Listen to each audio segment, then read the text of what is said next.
Jets 360 Live. Ethan Greenberg and Eric Allen here from Richmond, Virginia. Jets and Redskins, second joint practice out of 3. EA, story of yesterday's practice, things got a little chippy. They did, and the story for myself individually, if I can talk about myself for a second, my shoes are still soggy because we left that practice field early because of the inclement weather, a lot of lightning in the area. But there were a couple of skirmishes out there involving the Jets' Jermaine Johnson. Todd Bowles, I saw run over and try to break up one of them in between the fields here in Richmond. Bottom line, Todd Bowles said it. He addressed it with the media afterwards that we're not here to wrestle. We're not here to fight. We're not here to box. We're here to get good work in.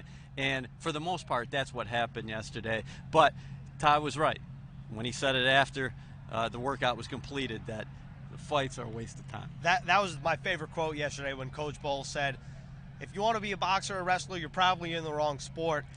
But Josh McCown yesterday, after Coach Bowles spoke, actually, Josh McCown spoke at the team's hotel right outside because it monsooned, which cut practice short. Like you said, your shoes are still soaked. You got to put newspaper in your shoes. We'll talk about that later. But Josh McCown said that before the skirmishes, before all that, the Jets actually did get a lot of good work, and especially on the offensive side of the ball. Yeah, they did. And the story that stands out to you from yesterday, from a Jets perspective, is Sam Darnold got the most reps in terms of the quarterbacks, and he got the most first-team reps. Now, Todd Bowles is not revealing his plans for Thursday night, as you would expect, Greens, but maybe Darnold is in line to start Thursday night against the Redskins. We'll have to find out Thursday at FedEx Field. But he played very well. His first performance in the National Football League, completed 13 of 18, including a touchdown pass to Charles Johnson. Showed tremendous vision. I thought his accuracy was good. His feet were great, and that was the book on him coming off, making plays off script, and you saw that from the rookie quarterback. One thing he said after yesterday's practice during a conference call with reporters, though, said, I got to improve on getting the guys up to the line quicker. He said there were a lot of times, we didn't have a delay of game penalty, but there were a lot of times where there was 5 or 10 seconds left on the game clock. Greens, he wants to get the guys up to the line of scrimmage with about 15 to 20 seconds left on the game clock, and that's going to allow him to read what's going on even clearer. With all that being said, I thought he went through his progressions awfully well. He showed his athleticism. He was cool, calm, and in command. And I'm excited to see him Thursday night. I'm excited to see Teddy Bridgewater, too, because he had a heck of a start himself. He did. I just want to talk about Sam Darnold for 1 second. What I was impressed with is you talked about his mobility. I was impressed with his awareness in the pocket and buying time with that mobility. And not only that, but the book on Sam Darnold's coming out of college. A lot of people were concerned about, is he going to be a turnover machine in the sense of fumbles? Will he keep 2 hands on the ball? And I think for the most part, when you saw him working the pocket, stepping up in the pocket, maneuvering his way from rushers, he had 2 hands on the ball. So that's an encouraging sign. But Teddy Bridgewater. Greens, but I just want to add in on the Darnold is that, you know, a lot of guys would have been flustered after Charles Johnson was called for offensive pass interference. Oh, that was a when good moment. Darnold looked to his left and he came back right and fired the touchdown. But Darnold, on the next play, and I believe it was a 3rd down from the 14-yard line, he had the presence of mind, 4-man rush, step up in the pocket, and not go over the line of scrimmage. A lot of young guys in that position would get a little bit ahead of themselves and try to maybe tuck it and not get a first down or a touchdown. Darnold looked, you saw him peripherally look and see, where am I on the football field? Didn't cross the line of scrimmage, and then through to Johnson. Those guys ultimately hook up. So I thought that showed a lot of maturity. You talked about Teddy Bridgewater. He also came out firing hot. He was like 7 of 8 in his real first football game since 2015. Remember, he made what someone referred to as a cameo appearance last year. That was a cute way of putting it. Bridgewater, he pinch hit for Case Keenum last season in Week 15. He only threw 2 passes. And while Bridgewater didn't get a whole lot of reps last week. He only played a couple series. He did lead the Jets to 2 scoring drives, 1 touchdown, and 1 field goal. So, and another impressive step in the recovery of Teddy Bridgewater. And he said yesterday in his conference call that the thing he wants to do is just build on that. And obviously we'll see what happens Thursday with the quarterback dynamic and who gets what reps and when. But if you're a Jets fan, you have to be encouraged not only by Sam Darnold but Teddy Bridgewater as well. Well, we're watching Bridgewater right now here in Richmond, Virginia, as the Jets and Redskins have their second practice of their 3 workouts underway here. What Bridgewater did that I think was a big step for him was on an early 3rd down in that first possession, he had a completion to Robbie Anderson, and on that play took a hit. And to me, that's just another step in the process, and he was happy to get that out of the way. And people asked him yesterday on the conference call, how you feeling physically? He said, oh man, I feel really good physically. And he's another guy who did a nice job in the pocket in terms of using his feet and being patient, finding the right receiver. And like you mentioned, 10 points on 2 possessions for Teddy Bridgewater. So, you can't ask for much more than that. I don't think you can, and it'll be interesting to see how the dynamic plays out again. Coach Bowles says that he'll talk with his coaching staff, similar to last week. That's what he said, and I'm very curious to see how similar this year's formula is to last year's formula when the team was splitting reps between Josh McCown, Christian Hackenberg, and Bryce Petty. Well, if you go back, that just feels like ages ago for the record. Well, Greens, if you go back to last year, Hackenberg got the start in weeks 2 and weeks 3 of the preseason. So will Darnold get the start here in week 2? One thing that Todd Bowles stressed yesterday was that I know what Josh can bring to the table. I've seen a lot of Teddy Bridgewater. I got to see more Sam Darnold. And working with the 1s is different than working with the 2s and working with the 3s. And again, Darnold got the most work with the starters here on Sunday as this work week got underway. Sirius XM's Adam Kaplan's going to join us in a minute, and he'll give us some commentary because I was talking to him about the other game. He said, Eric, I was not only impressed with Sam Darnold, everybody's talking about Sam, but Teddy Bridgewater, he played wonderful himself. If you're a Jets fan, you have to be excited about this quarterback's room, but I want to know your take on what needs to be accomplished this week during practice for these quarterbacks, because when the game comes on, it's a different story. But what is going to go on in this practicing a different team in the Redskins that maybe Sam Darnold, Teddy Bridgewater, and Josh McCown don't get when they practice against their own team? Well, the big thing is you're going against a different scheme.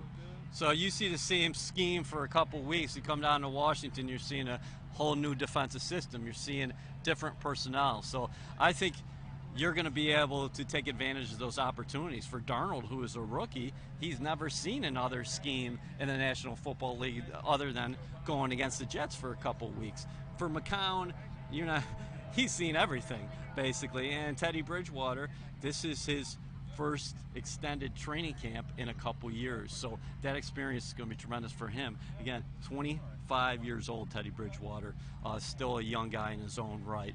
And the future looks very bright for himself. Ethan Greenberg and Eric Allen live here from Jets and Redskins joint practice. This is day 2. There are 3 practices. Games Thursday night at FedEx Field. EA yesterday, New Jack City. Trumaine Johnson had an interception. Morris Claiborne came right after that with a pass deflection. This unit seems to be clicking. What can they accomplish against the Redskins during the practice week that maybe will help them gel and communicate and eventually lead to wins in the regular season? Well, listen, the Redskins got some offensive weapons, and then with the addition of Alex Smith in the offseason, he's a good quarterback. I think you look in the National Football League, Alex Smith, you put him probably a top 10, I would say. Had a very good career with the Kansas City Chiefs, and you're going to get experience going against him. And again, different offensive system. What a Sirius XM's Adam Kaplan joins us right now. But you're going against guys like Jordan Reed, who's one of the better pass catching tight ends in the National Football League, and you got some interesting receivers. But Trumaine Johnson yesterday, he got into it, and Adam Kaplan was actually on the sidelines when all that happened. You could give us a blow-by-blow. What was that like? Have you ever been? You've been covering the National Football League for a long time. Yeah. You ever been around one that you were so close to like that? Guys, good seeing you today. So I was on the left sideline, and there had been a couple scrums, and then this one pushed to the side. As a matter of fact, it pushed against the fence. And, unfortunately, the fans got kind of thrown in there, and everything is fine, but you don't want to see that. I've been covering the league 20 years, is my 20th year covering it, and I've seen a bunch of things happen, but I had not been in a situation where the fans got pushed into it. But that was broken up quickly. There were about 3 or 4 skirmishes, as I would call it, or scrums. Yeah. But that's typical of training camp, especially at this point. And, I was at one last year. It was the Rams and Chargers at the Chargers facility, actually at Cal Irvine, and there were like 6 or 7 of them. And it gets frustrating for coaches because you can't get the stuff done. Yeah. And you got to be careful because guys are wearing equipment, and if you're going to throw a punch, you might break your hand. You don't want to see that. So it got broken up, but talking to the coaches, there's a lot of good work to be had. Outside of fights and skirmishes and scrums, let's go to the positive side now of a joint practice. In your opinion, what are the positives of 2 teams practicing against each other leading to a game? Yeah, coaches always tell me, guys, that you want a different look. You practice against your guys day after day after day. You get kind of sick of it. You want to see someone else. And so one coach told me it's like a mini game because, yes, you're probably going to have some contact, and the players start feeling like, you know what, I want to show up against these opponents. We know we're going to play them in a preseason game, and what they're doing here is interesting. They're not going 2 days. Typically, the combined practices are just 2 days. They're doing 3 days here, which is sort of rare, and you're going to really get a good look here. And I heard you guys talking about Sam Darnold. Talk about positivity, and we talked about, Eric, you and I yesterday, about how good Darnold looked, and Teddy Bridgewater got great reps and looked very good. So over the 3 days, the quarterbacks are going to get a lot of reps. The coaches are going to learn a lot prior to this week's preseason game against the Redskins. And the thing is, you've got that tape after practice. The coaches will go back and look at it. Mike McCagan and his front office staff will look at it, and they'll make a decision one way or the other of how much work Darnold should get. But you saw yesterday, I'm not surprised because of the way that he played in the last preseason game against Atlanta. But the fact of the matter is, the term that was given to me is that he's on an accelerated process. And the reason is, guys, he's handled it mentally. Yeah. If he didn't handle it mentally very well, they wouldn't do that. And now they want to see, how does he handle this work? This is a big step for him to get all those reps yesterday. So we'll see how he handles it today and then tomorrow. Adam, we were just talking about he was on a conference call with reporters following the rain here Sunday in Richmond, and he said, listen, I got a lot of areas where I can improve on. Obviously, he's not resting on his laurels after going 13 of 18 with the touchdown. But it stood out to me, talking like a veteran. He said, I got to get these guys to the line quicker. He said, a lot of times we were getting to the line, there was only 5 or 10 seconds left on the play clock. I want to get them up to the line with about 15 to 20 seconds, and I'll have an opportunity to read even better. Right, and that's called situational awareness, where you have to know the situation. Okay, what's the play call? Does everyone line up correctly? And plus, you've got to get the play in. Yeah. And that's really good for him. And talking to people around the league, personnel people, the thing they love about Darnold is his grit. He's tough, and he's a leader. And it's something that coaches told me when they interviewed him, whether it was at the combine or on pre-draft visits. He just has that. Okay, I know that I've got something. And you like guys who take charge. Baker Mayfield's the same way. It's just something that you can't really teach. Either have it or you don't. And he definitely has it, but we've got a long way to go here. We talked about it yesterday, specifically you watching the game film. How did you evaluate Teddy? He was great. I mean, Teddy got the ball out quickly. His pocket mobility, guys, was really important because I remember I was at ESPN then, and 2 years ago when he suffered that catastrophic injury, you just didn't know, I mean, if his leg would ever be okay. And not only is he okay, he's done a great job in rehab. The Jets are doing a really good job with him. And he looked terrific. And I had heard during OTAs he really looked good. So this is a continuation of that. You know what the great thing about this for Mike McCagan and his staff is, and also the coaches? You've got competition. And I know Josh McCown's technically a starter right now. Josh is going to be a coach when he's done playing. I've known Josh for a long time, and I know how competitive he is. You want competition in training camp. You just don't want, okay, well, this guy's a starter and there's no competition. No, it's a 3-man competition. We know Darnold will eventually be the starter, whether it's week 1, week 5, or week 10. Eventually he's going to play. But the fact of the matter is you have really good competition right now. Okay, two-pronged question for you is, one, how do you expect the quarterback reps to be divided on Thursday once practice isn't over? And two, how do you expect the quarterback room to shake out come week 1? We were just talking about it, and last year, totally different situation, and the Jets have come so far, Adam, with their quarterback depth, if you consider where they were in January to now. But last year, Todd Bowles started Christian Hackenberg in weeks 2 and 3. Give him work. Right, all right. So let's take a look at your first question. I think going into this week's game, they've got 2 more days of combined practices. They're going to want to evaluate how he does, and if he does well, then they could actually split it down the line. And then, Eric, you and I talked at the owners' meetings about sort of what the plan would be at quarterback. I said then I was positive. This may have been before the trade with the Colts. I don't remember. But I said they're going to go for a quarterback. I don't know who it's going to be yet. It was too early to know. But now you see the plan by McCagnon and Todd Bowles, how they're going to do this. I think you're a Jets fan. You're going to love Sam Darnold. Just be patient. It's going to take time. Even though he looks good in a preseason game, that's not a regular season game. But there are going to be some bumps in the road. But you know what? For the first time in many years, the Jets have a plan, and they're going to stick with it. We're going to talk about the other side of the ball. Greens was talking to me about New Jack City and Trumaine Johnson's addition. Yeah. Obviously, he was flying all over the field yesterday in an interception. Him and Trent Williams got into it a little bit right in front of you, and Trumaine was yapping pretty good.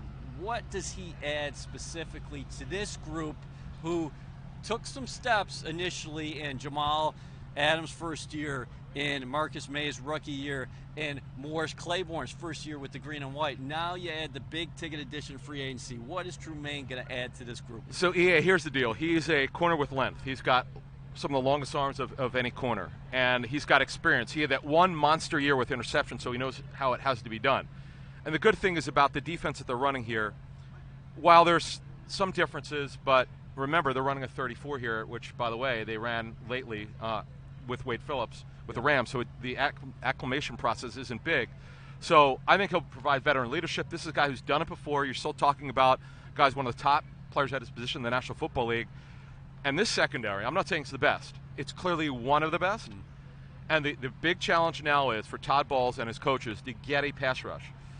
If they could get the pass rush going with that secondary, you're talking about a top 10, top 5, top 7 defense. Okay. Do you think that with the benefit of having Trumaine Johnson and now moving Morris Claiborne to the other side, that this team can generate more of a pass rush, send more blitz schemes, and even though that your outside linebackers aren't well-known NFL names, do you think that they can send a little more blitz and get to the quarterback that way? Well, plus, you could actually go more man if you really believe in your corners, okay? Because Trumaine's got length. I mean, you could go, you can go with sort of press techniques like the Raiders do. When I was with the Raiders, and they're going cover 3 behind it. There are certain things you could do. When you have guys like Claiborne who really revived his career here, what a great job that he's done to really bring it to a next level after all the injuries, and Trumaine Johnson and those great safeties. So the bottom line is, guys, there are a lot of possibilities with this defense. This is going to be a fun year with the Jets. This thing is on the rise. It's taken them a while, but this is going to be a fun year in the AFC East with your New York Jets. Whoever's playing quarterback, Adam, what about the pieces around the signal caller here with the Jets? We know Bilal Powell, he's been a consistent guy for the Jets for so many years. I can't believe he's going to be 30 years old. Wow. You add a guy like Isaiah Crowell to the mix in the backfield. Then you look at the receivers. The receivers here, they're carrying a chip because they think they're underrated. Quincy Enunwa went to Twitter and said, we're the only team in the National Football League who's got 4 receivers who've had 800-yard receiving seasons in the National Football League, as Terrell Pryor goes flying by us right here. So Ark, here's the deal, though. And Enunwa was so good 2 years ago before his neck injury. Terrell Pryor's got something to prove. He had a tough year with the Jets, obviously coming off his injury, but I would say you're right. I think that's a good point you make, that a lot of them have a chip on their shoulder. And Jermaine Kearse, what a trade that was. He did a great job. Remember, that trade was right before the season started. Yeah. And he put himself together, really, actually his best season, I think. So Jeremy Bates and his staff, they've got a job on their hands, clearly, to bring the offense up to speed or to the next level.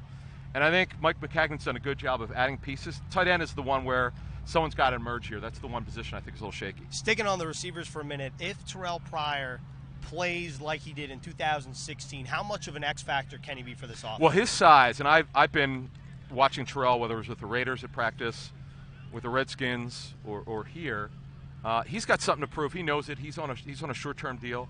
He knows he wants to get a better deal. He was trying to get that, and I saw him with the Browns. So he wants to bring this thing to the next level. And with that size, and man, for his size, he could run, and he's got the length. And you'll watch. The thing you're going to see here, guys, and you've probably seen it in practice, when you throw it over the middle with his reach, and remember, he's a former quarterback, so he's got this intuitive sense to understand where that ball's got to be. And I can't wait to see him with Darnold and the other quarterbacks. Monster hands, big red zone threat. Yep. Threat to the media is this guy, Adam Kaplan, Sirius XM. He's going all over the place, all over the country. He's got more. Stopping by some camps. We appreciate so much you dropping by here and giving us some analysis, and we're going to have to tune out here. Yeah, we are. And for all your coverage, make sure to check out NewYorkJets.com. Jets and Redskins here today, tomorrow, before the teams have an off day, and then play, of course, Thursday night at FedEx Field. For Adam Kaplan and Eric Allen, I'm Ethan Greenberg.